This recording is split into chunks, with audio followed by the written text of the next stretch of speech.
Some of that first to Lisa Nandy, who's Labour's Shadow Minister for International Development. She's also in the spin room ahead of tonight's seven-way TV debate. Good evening. Thanks so much for joining us. First, I want to ask you about D-Day. I mean, the Prime Minister has apologised for leaving early. Does that mean we can draw a line under this? Well, look, I mean, it was never our argument. It's a choice that the Prime Minister made. He's got to live with and account for his choices. But for Keir Starmer, as he said this morning, it wasn't a choice. There was only one choice, and that was to be there to pay respects and to spend the appropriate amount of time showing that we honour people who served our country and, crucially, that we'll continue to honour them in the way that we treat veterans in our country in the future. When it comes to policy and defence more broadly, Labour won't commit, though, to a time frame for raising defence spending to 2.5%.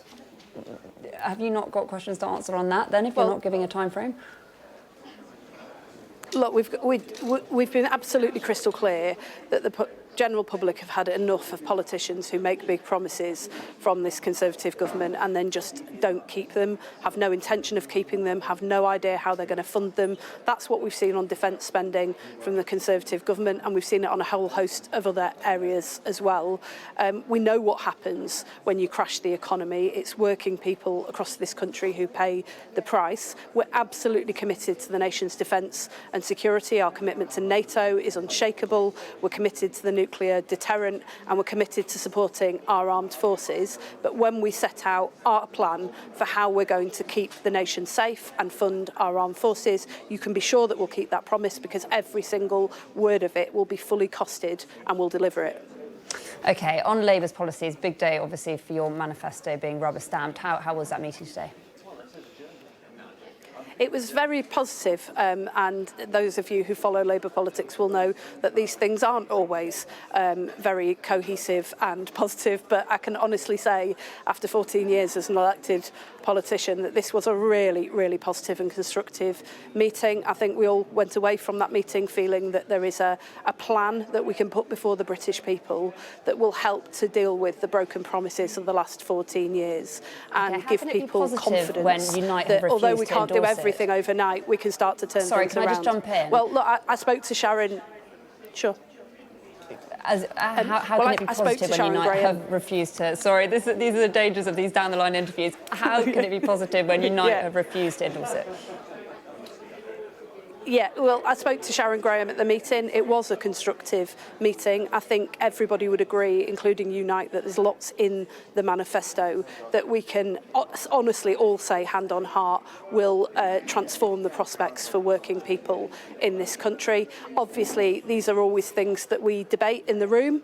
We have that debate, we put forward different views, but we agreed that manifesto, and there was a resounding yes when that was put to the room. And I am really confident that this is a plan that not only will inspire people to come out and vote for change at the general election, but something that we can say to people after all these years of broken promises, all this chaos and division, we can set Britain back on the right path and we can deliver every single thing that's written down in that document. But Unite didn't agree to it, and it's in part because of your plans to ban oil and gas licences in the North Sea. There is still a tension here with unions, isn't there? I wouldn't describe it as a tension. I'd describe it as a constructive discussion.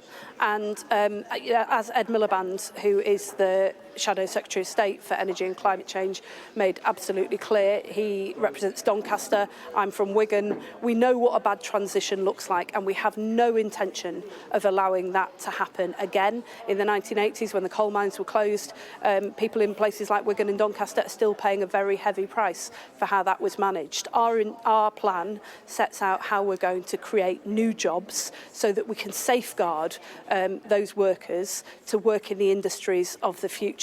As fossil fuels are being phased out, we've got to get on the front foot and make sure that we create those jobs so that a whole generation of young people across this country can power us through the next century like their parents and grandparents powered us through the last, through clean energy, through good, well-paid jobs that help to sustain local economies and keep people's bills low. That's the plan that we put together that's in our manifesto, and I'm really proud of it, and I'm confident that it will make an enormous difference to those workers in the North Sea oil and gas industry. Okay, it sounds like you're going to be recognising Palestinian statehood in your manifesto, but as part of a peace process. Is that right? Yeah, so that's been our long-standing position. Keir Starmer set it out last year, and it remains our position that Palestinian statehood is not a gift to be given, it's a right to be realised and must be realised as part of a process towards a two-state solution, not as an outcome of it. I think that's crucially important. You can't have meaningful negotiations between two different parties if you don't recognise that one of them exists, and so you will see some words on that in the manifesto, as Jonathan Ashworth set out earlier today. So that's not immediately, it's not like in Spain or in Ireland or what Jeremy Corbyn previously promised? Well, we believe that this has far more impact if you work in step with your allies as part of a meaningful peace process. We know that for many Palestinians, the words two-state solution, the idea of a meaningful peace process, have just not been real for the last decade and a half. And we're determined that if we are fortunate enough to win the trust of people to govern on July the 4th, that will usher in a new era where our generation will not walk away from the Palestinian people. We will work tirelessly in order to achieve a safe and secure Israel alongside a viable Palestinian state and give real meaning to those words. And recognising Palestinian statehood will be an important part of that process, and we'll work with our international partners to bring as many people along with us as possible.